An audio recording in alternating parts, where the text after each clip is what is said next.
Alrighty, you wanna call it to order? Good morning, everyone. Time is 9:45. Would like to call the 235th meeting of the EEPC to order. Item number 2, approval of October minutes. Can I get a motion to approve? I move. Second. Great. All in favor? Do we vote? Aye. Any abstentions? Great. We should move to the audit update. Audit update. I am super excited to announce that we're at our, is that audit or compliance? Okay, so we merged the audit and compliance cycles. So the end of the audit is really the end of compliance, but this is the first year that we were actually able to complete, to have agencies, how do I do this? Have agencies complete audit and compliance in a short amount of time, because we're trying to drive if you complete it now, or if you just give me this, you can complete it faster and we can close it out. And we're up to number 40. Three Wow. cheers. Cheers. Unbelievable. I You think should we hit, congratulate the audit the audit group. It's really hard work Yeah. and well appreciated by Right. the Yeah, commissioners. fantastic, yeah. we have. But you can carry our appreciation. No. We certainly And we're gonna do something at the end of the year too, where When you I know, we bring do you it every champagne. year, right, where we actually express our appreciation. But I just wanna say that it's because of the hard work of the analysts. It's because, Jen, how long have you been here? A year? A year and a half? Almost a year and a half. Okay, Wow. so Wow. it's due to the hard work of the co-managers, because now we establish sort of a hierarchy where there's the analyst, then there's 2 co-managers that oversee the analyst's work and give them guidance, and then it goes up to legal, and then legal kind of reviews the audit for like issues of misinterpretation. So it's like a kind of 3-tier, but it works. Clearly it's working. So I'm really excited about that. The 3 audits that are up on the agenda for vote today are, that's compliance. Compliance, we had 5 for final determination Yeah. resolution. So, in terms of the audits, let's talk about how many determinations we've completed. 43. Out of 48, right, out of 48, agencies on the audit plan that I started this year. And I tried to fit the sexual harassment prevention audit into 3 years so that we can get back to the employment practices stuff and local law 36. So, out of 48, we completed 43 final determinations, Wow. which is phenomenal. Like, Yeah, I don't think we've 43. That's ever, We've never done that. not bad. Right. Yeah, 36 or 37 was your something- top yeah, number. something like Right. that. Mhm.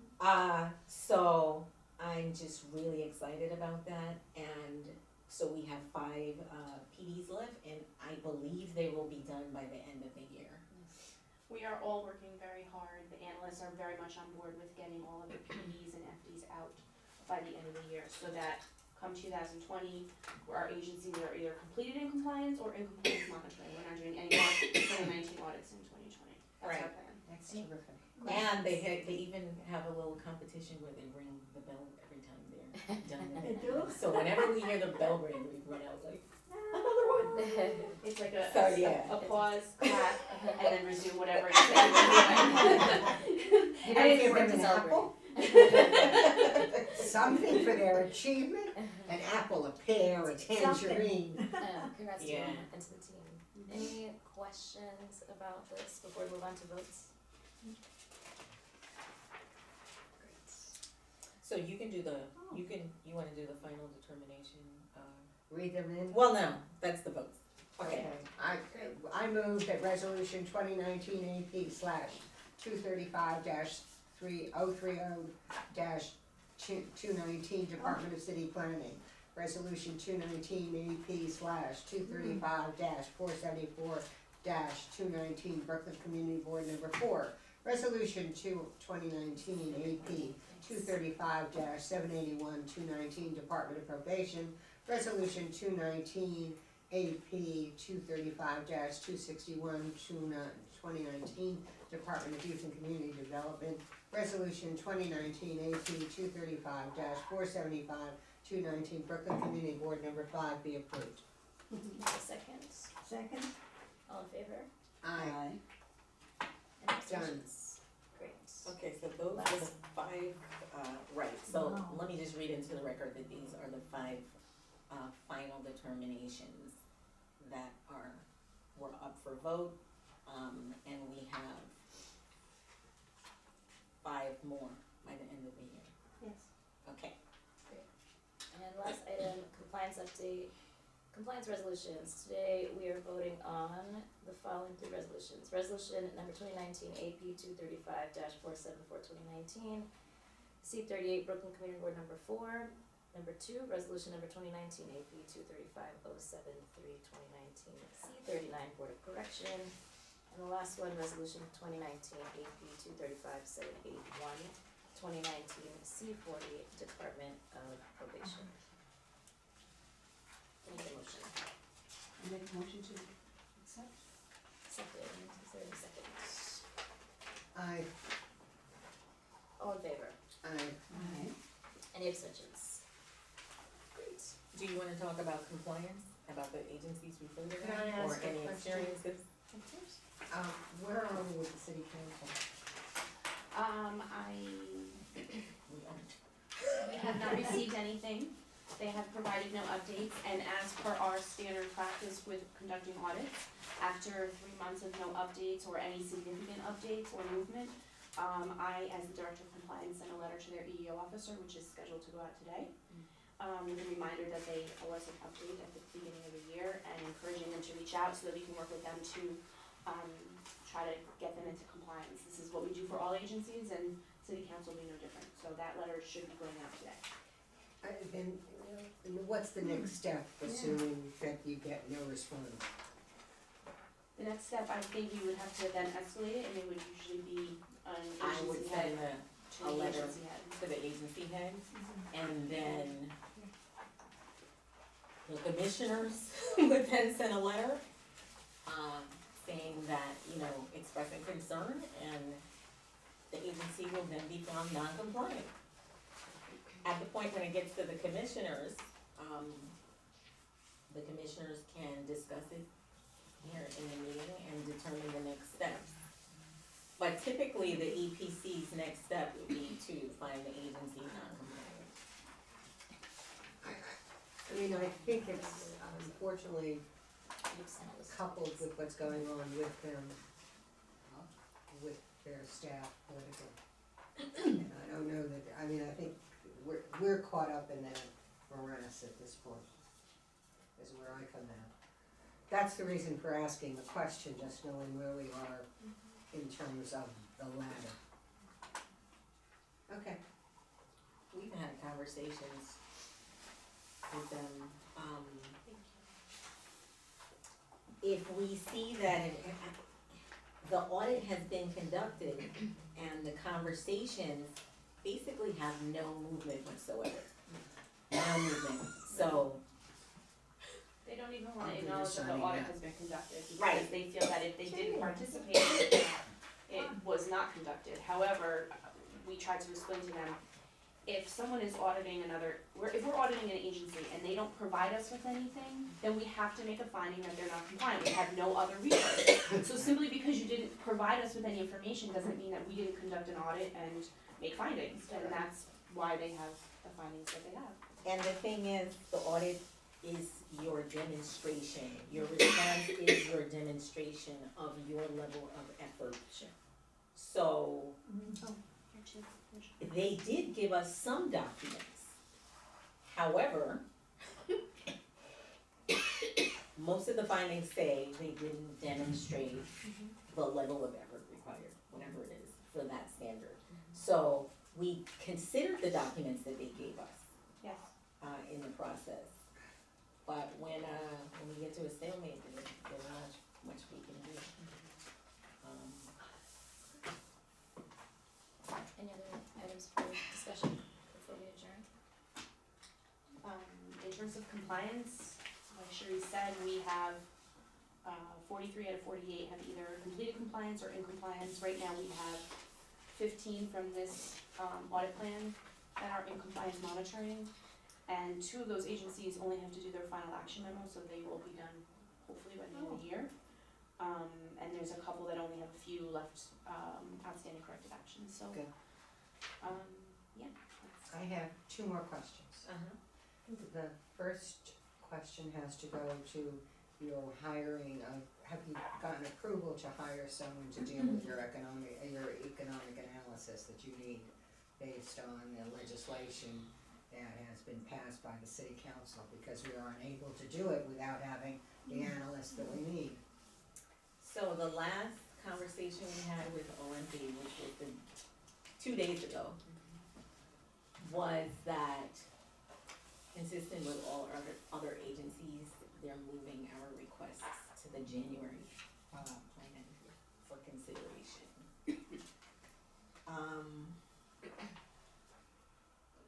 We'll continue to Well, is there anything we need to do or should do or can do to help you? If you don't have an answer, think about it.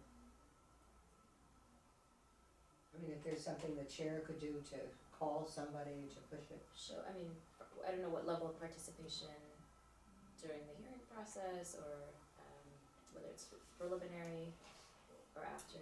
Our next step that we plan to do is, this is what we did the last time, we actually just sent, the documents, our conversations with OMB to the head of the finance committee of the city council, and we may copy, Matthew Eugene, the head of the bill, just to say, this is what we're going through, we're trying to implement, the bill that was passed, but Would it help if she signed the letter? I wonder if it's helpful to Yes. go through, I'm happy to do that. it may, so, Yeah, I know, if you put That's the the letter next- together and she signs it, so it representing all of us, maybe that'll push it, who knows? I'm happy to also, I mean, we should think through what role, if any, we should be playing in the actual hearing process, rather than sort of during the internal politics with OMB, if we can be more forceful with the ask, given the focus of the council on all these issues, as I run into. usually we present at the hearings.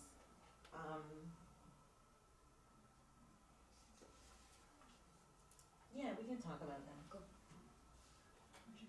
Okay, that was Whenever number he one, was I have gonna yet another question.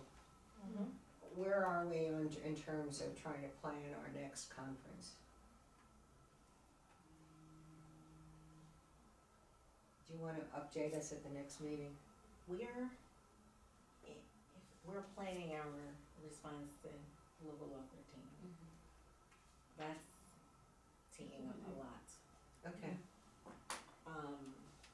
What I think we can do is when we have our findings for the law, maybe we could have a conference to present them.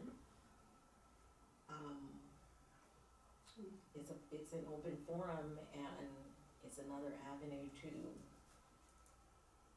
bring attention to our recommendations and to the fact that we did this robust analysis. okay, I just want, from my perspective, which is a very personal one, I think doing the conference every 2 years has at least given us a, way of being noticed and being heard and getting a report back being out. Yeah, I mean, And so I don't want us to lose that, because we're doing good things, I don't want us to lose that public appearance. I agree with you. It's just like, I got it. yeah, we're trying to crawl out from under things. And I'm trying to combine things so that we're addressing more than one issue Yeah. with the work. So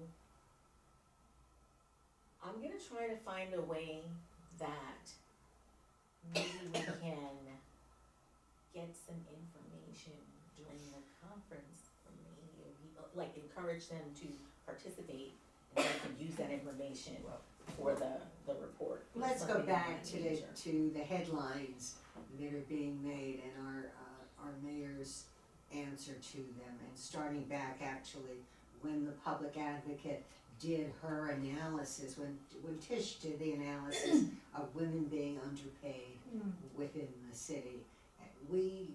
And I remember at that point in time, you wanted to look at promotions as well as payment, because people get frozen in a title and therefore can't earn any more money. Okay, we now have a report that says women are still being underpaid. It seems to me, just like sexual harassment was a hot topic, where women are within the city, which is the city's the largest employer in the city. To the extent that females are being underpaid by the city, in the city, that continues to be something one should look at and to help to address, to change. So if there's some way in response to local law 13 to focus in only on promotion and salary within it, then that would to me seem to be a way to tie the two together and put together a fairly decent conference. It's explicit on what we should be reporting in the local law. I mean, it outlines what the report should say and what the recommendation should be. And specifically, intro 633, this is the email that I sent, pretty much gives the mandate to explore and report salary information to agencies should give the information to DCAS by November 30th. Then DCAS has to give it to the Office of Data Analytics within 90 days, I think. And then Yes, in the mayor's May, office. right, in May, then that office reports their findings to the mayor, the council, and makes it available in a public. It should be on the open data portal. Right. So the other thing is that in local law 13, it says that Sorry. the mayor's office of data analytics should make the information available to us, pretty much. So it's not gonna be immediate, but we can build maybe a hypothesis when we're addressing the other stuff for local law 13 around salary. Yep. And then test, whether or not, what groups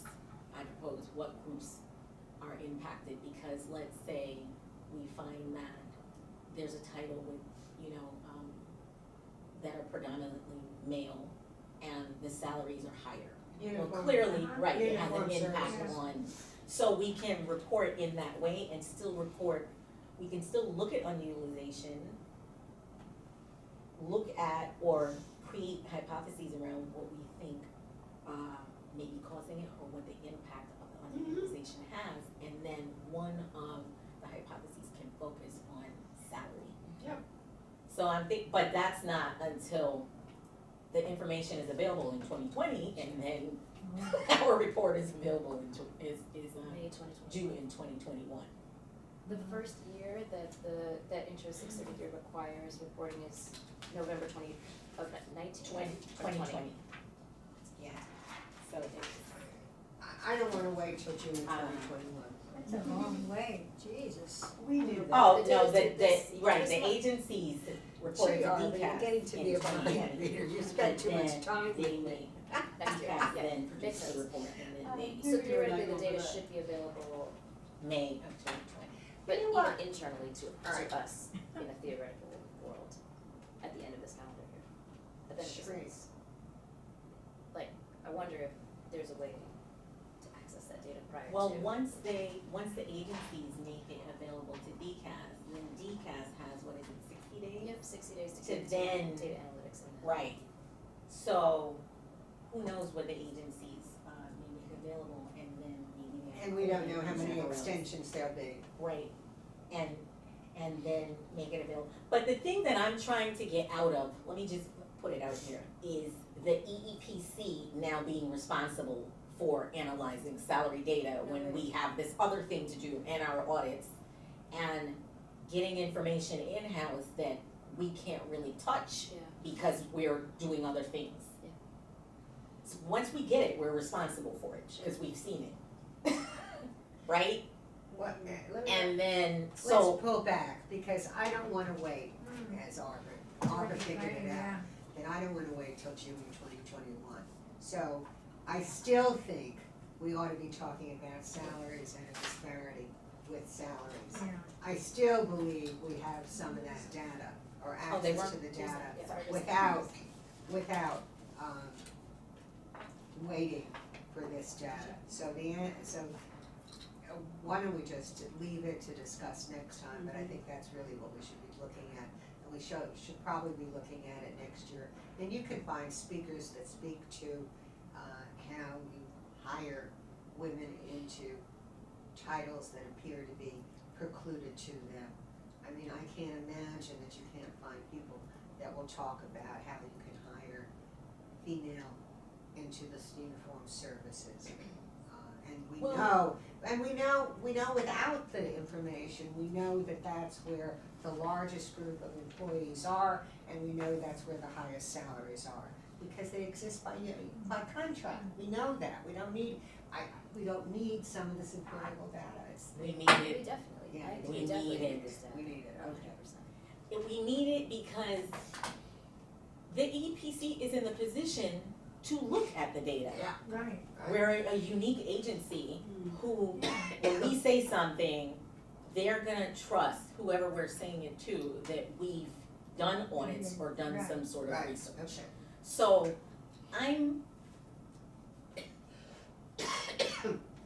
I'm driven by data. I don't like making statements without having some Understood. sort of Something, data.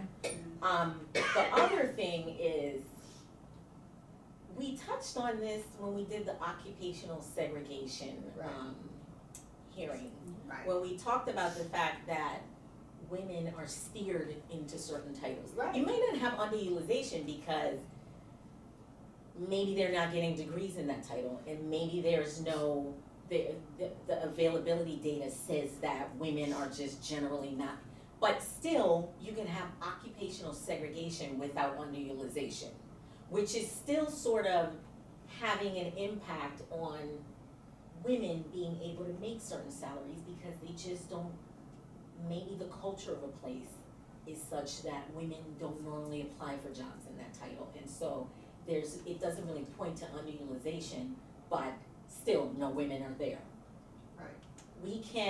So we talked about that, and we can find ways, but I think it's with data this time to say, okay, we're certain that it's having an impact. It's certainly having an economic impact, there's no Right, question about it. because the saturation of women in this, lower level title or the salaries that we look at in this title, So they're social workers and not doctors.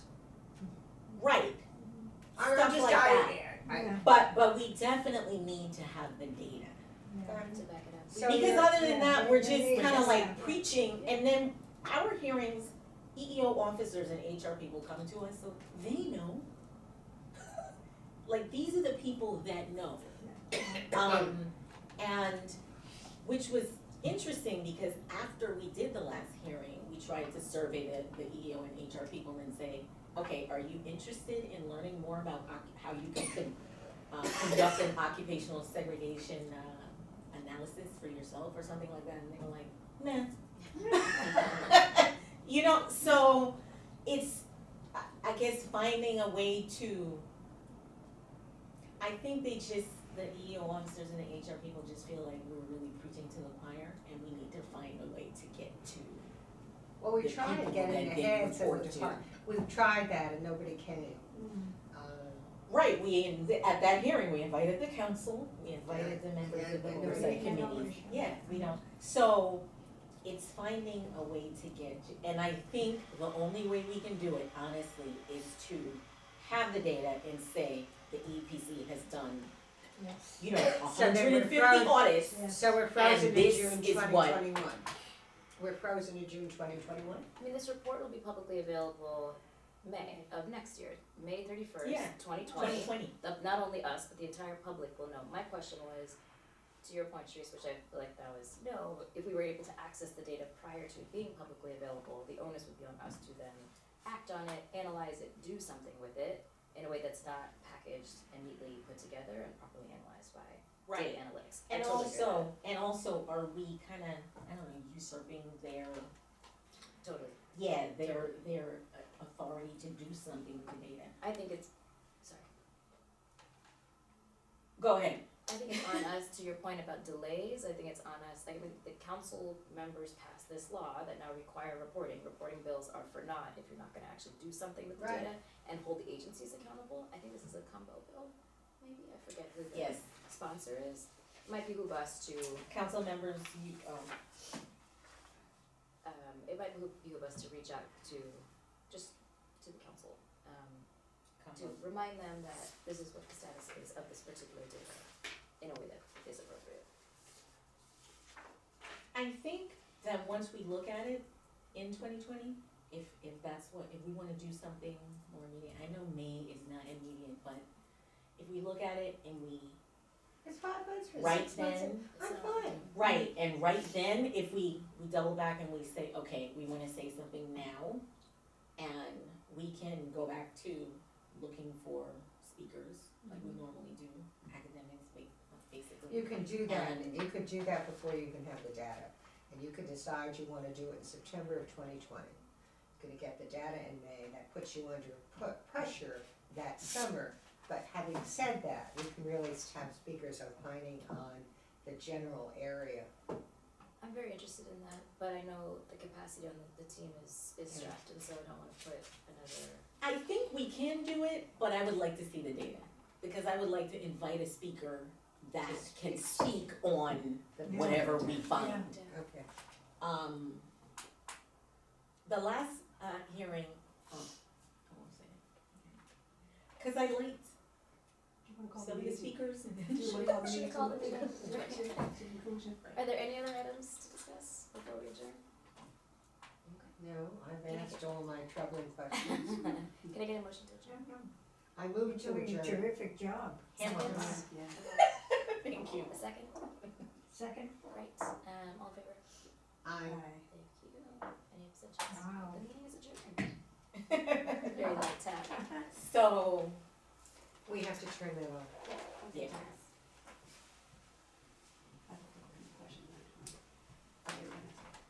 You guys?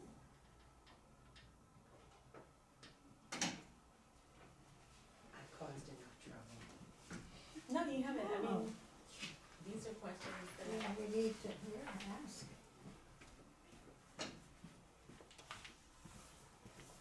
So for our next meeting, you want the chronology